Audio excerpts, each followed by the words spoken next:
حبايبي الحلوين، في غابة من الغابات البعيدة كانت الحيوانات عايشة في سعادة وهنا، بس مش كلهم، كان في كمان حيوانات حزينة. يا ترى حزينة ليه؟ في يوم من الأيام خرج القرد من بيته اللي على الشجرة العالية وقال يتمشى شوية، وهو ماشي قابل صاحبه الحمار واقف حزين وبيفكر. قرب القرد من الحمار وبعد التحيات والسلامات سأله القرد عن سبب حزنه. ايه يا صاحبي، مالك كده؟ شكلك حزين ومهموم. رد الحمار: ابدا يا جاري، زعلان على حالي، كل الحيوانات بتسخر مني وبتتكبر عليا. مش بس كده، ده كل ما واحد منهم يسخر من واحد تاني أو يحب يقلل منه من ذكائه ويستغباه على طول يقوله أما أنت حمار صحيح، وأنا دلوقتي مش عارف أعمل إيه. بقيت أنا وإخواتي الحمير مثال للغباء والسخرية. رد القرد: ياه يا صاحبي، هو أنت لوحدك؟ ما أنا كمان بيضربوا بيا المثل في القبح. كل ما الحيوانات تحب تشبه حد وحش بغيره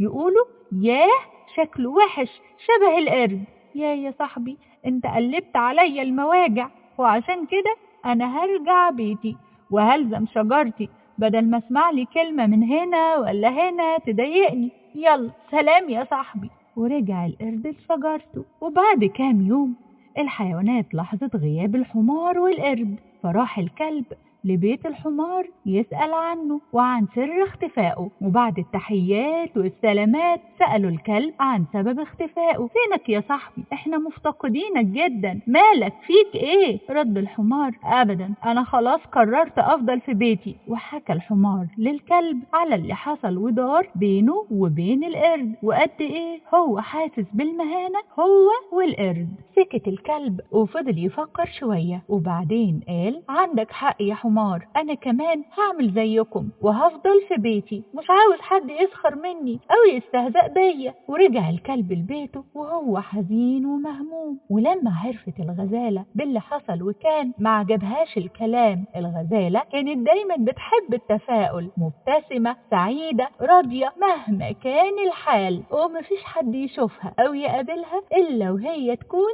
سبب في سعادته. وبسرعة راحت الغزالة لصديقها الحمار، وبعد التحيات والسلامات سألته الغزالة: مالك يا صاحبي؟ قولي غايب عننا ليه؟ قافل باب بيتك على نفسك، احكيلي ايه شغلك؟ رد الحمار: مهما اقولك مش هتحسي بيا، انت جميلة والكل معجب بيكي وبيضربوا بيكي المثل في الجمال والرشاقة، اما انا فالكل بيحتقرني وبيضربوا بيا المثل في الغباء. ردت الغزالة: وبرغم كل اللي انت قلته انت اقوى مني وبتتحمل تعب ومشقة اكتر مني، بتشيل احمال تقيلة انا ما اقدرش اشيل ربعها. الناس بتدور عليك علشان تساعدهم، اما انا الناس بتدور عليا علشان تاكلني. تقدر تقولي الكلام الحلو والمدح وقتها هيفيدني بايه لما اتاكل؟ يا صديقي العزيز، قيمتك الحقيقية في الفايدة اللي بتقدمها لغيرك وفي نفعك لكل اللي حواليك. فرح الحمار بكلام الغزالة وقال لها: عندك حق يا صديقتي الغالية في كل اللي قلتيه. قالت له الغزالة: مادام عندي حق يبقى يلا بينا نروح لصحابنا القرد والكلب ونفوقهم هما كمان. راحت الغزالة ومعاها الحمار لصاحبهم القرد، وبعد التحيات والسلامات سألت الغزالة القرد: مالك يا صاحبي؟ احكيلي مختفي ليه؟ رد القرد: وانتم يعني هتعوزوا مني ايه؟ هتعوزوا ايه من قرد وحش زي كده؟ ابتسمت الغزالة وقالت له: يعني حارمنا من خفة دمك، علشان كده نسيت انك بتعرف تتنقل بين الاشجار بحرية وهمة ونشاط، نسيت انك ذكي وبتبهرنا دايما بحيلك اللي ما تخطرش على البال. انت بتساعدنا وتفرح قلوبنا وتضحكنا مهما كان عندنا هموم.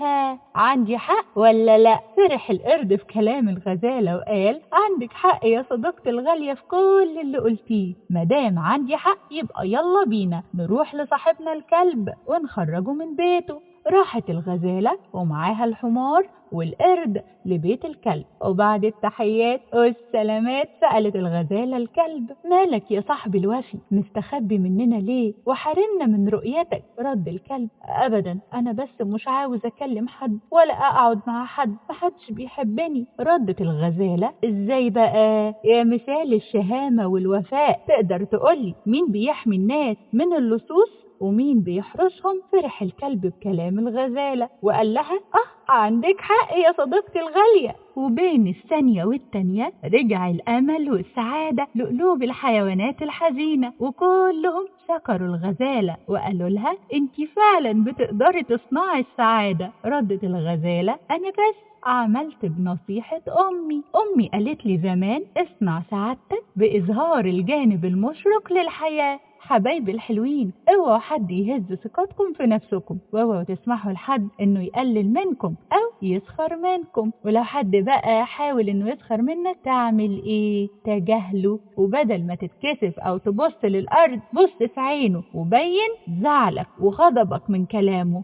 ما هو يا اما يحترمك او يبعد عنك، مفيش حد كامل لان الكمال لله وحده.